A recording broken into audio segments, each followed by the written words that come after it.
Iran के हमलों में मरने वालों की तादाद 103 पहुंच गई है और खदशा जाहिर किया जा रहा है कि इनकी तादाद में और भी इजाफा हो सकता है। रेड क्रिसेंट की राहत टीम जख्मियों के इलाज में जुटी है। राहत टीम के एक अफसर का कहना है कि जख्मी लोगों को इस इलाके से निकालना मुश्किल हो रहा है क्योंकि मस्जिद तक जाने के सभी रास्ते अभी बंद पड़े हैं। आज ईरान में इस हमले को लेकर यौम सौग भी मनाया जा रहा है। तो ईरान धमाके में जो मरने वालों की तादाद है वो 103 पहुंच चुकी है और ऐसे में जो हालात हैं यहाँ पर काफ़ी तनावपूर्ण बने हुए हैं। कशीदगी लगातार बढ़ रही है। यहाँ पर ईरान के हमलों में मरने वालों की जो तादाद है 103 हो गई और खदशा जाहिर किया जा रहा है कि इनकी तादाद में और भी इजाफा हो सकता है।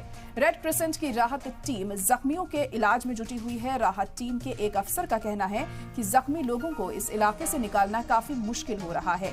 वहां से जख्मियों को निकालने में काफी दिक्कतें इन लोगों को पेश आ रही हैं क्योंकि वहां का इलाका ऐसा है क्योंकि मस्जिद तक जाने के सभी रास्ते अभी बंद पड़े हैं। इसलिए काफी परेशानियों का सामना जो जख्मी है उन्हें राहत पहुंचाने के दौरान देखने को मिल रहा है। आज ईरान में इस हमले को लेकर यौम सोग भी मनाया जा रहा है। लेकिन ईरान में ये जो 2 बम धमाके हुए हैं आखिर किस ओर इशारा कर रहे हैं? तमाम सवाल ऐसे में उठ जाते हैं कि आखिर ये जंग अब किस ओर रुख ले रही है? क्या वेस्ट एशिया की तरफ ये जंग जाएगी? क्योंकि इजराइल हमास जंग के बीच जो ईरान में ये धमाके हुए हैं अपने आप में ही कई सवाल यहाँ पर खड़े कर रहे हैं और ये आखिर किस तरफ इशारा कर रहे हैं? ये तमाम ऐसी चीजें हैं जो वक्त के साथ साफ होंगी। हालांकि अमेरिका ने इन तमाम धमाकों से खुद को अलग करते हुए कहा है कि ये महज हम पर इल्जाम लगाया जा रहा है। लेकिन अब जो भी तमाम कंट्रीज के बीच में हम देखेंगे जो कूटनीतिक संबंध है यहाँ पे किस तरफ पहुंचते हैं ये देखना यहाँ पे अहम हो जाएगा क्योंकि ईरान में हुए धमाके के बाद जो हालात हैं वो और भी ज्यादा खराब हो सकते हैं।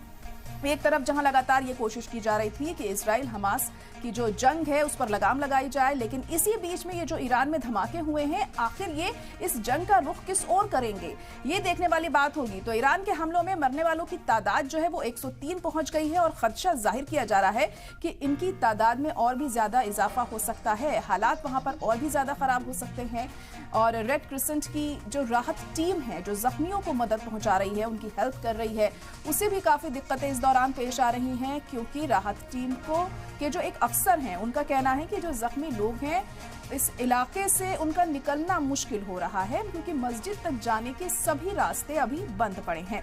आज ईरान में इस हमले को लेकर यौम सोग भी मनाया जा रहा है।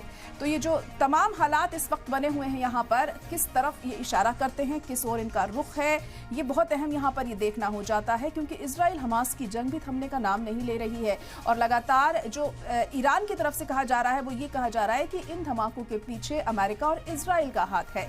हालांकि इजराइल ने फिलहाल अभी कोई बयान सामने नहीं आया मगर अमेरिका ने ये साफ कर दिया है कि हमारी तरफ से ऐसा कुछ नहीं किया गया है। उन तमाम इल्जामात को दरकिनार करा है अमेरिका ने यहाँ पर।